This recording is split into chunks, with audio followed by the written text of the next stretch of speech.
Et si les trieurs n'avaient plus de contact direct avec les déchets? Nous n'en sommes pas encore là, mais un procédé de tri téléopéré vient d'être dévoilé au centre d'Amiens, où sont traitées 22 000 tonnes de collecte sélective. Grâce à cette caméra placée sur la chaîne de tri, l'opérateur va pouvoir éliminer les indésirables à distance. C'est une caméra qui filme, des images restituées sur un écran et un opérateur qui désigne sur cet écran les intrus et qui envoie la consigne d'éjection pour enlever les intrus du coup. Tout ce qui est désigné par l'opérateur va ensuite être soufflé dans le caisson devant lequel on est passé tout à l'heure par des bus à air comprimé, c'est ce qu'on entend là.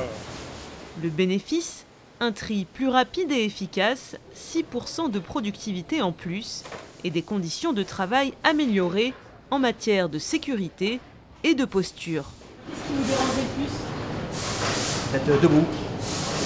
Un peu trop debout. Là, on est assis, on est mieux. Il n'est pas rare que, suite à des malveillances de tri ou des erreurs de tri de la part des usagers, on retrouve des morceaux de verre, on va retrouver une couche culotte sale, on va retrouver des déchets indésirables, voire même des seringues qui sont mises dans des bouteilles par exemple. Et bien là, ça peut être très dommageable auprès de nos salariés. Alors même si on a tous les équipements de protection, eh bien, ce tri téléopéré nous permet vraiment d'éviter ce contact direct avec le déchet. C'est une vraie avancée pour eux. Toutefois, l'opérateur ne reste qu'une heure à ce poste avant d'être relayé et il doit quand même effectuer un contrôle qualité manuel pour affiner encore plus le tri. Alors, réelle amélioration des conditions de travail, Veolia parie sur la réussite de cette phase test pour la généraliser.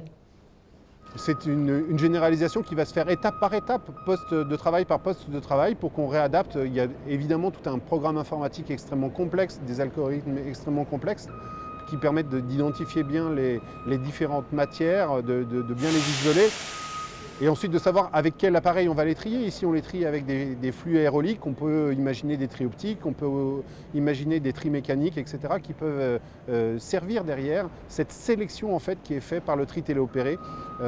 Et les applications peuvent être extrêmement importantes. Donc on le verra au fur et à mesure du temps. Ça va prendre encore quelques mois, quelques années pour développer ça sur de nombreux postes de tri, mais on nourrit de grandes ambitions autour de ça. Il a fallu 5 ans de recherche et 2,5 millions d'euros pour mettre au point ce prototype. Il n'est testé pour le moment que sur la chaîne de tri des plastiques.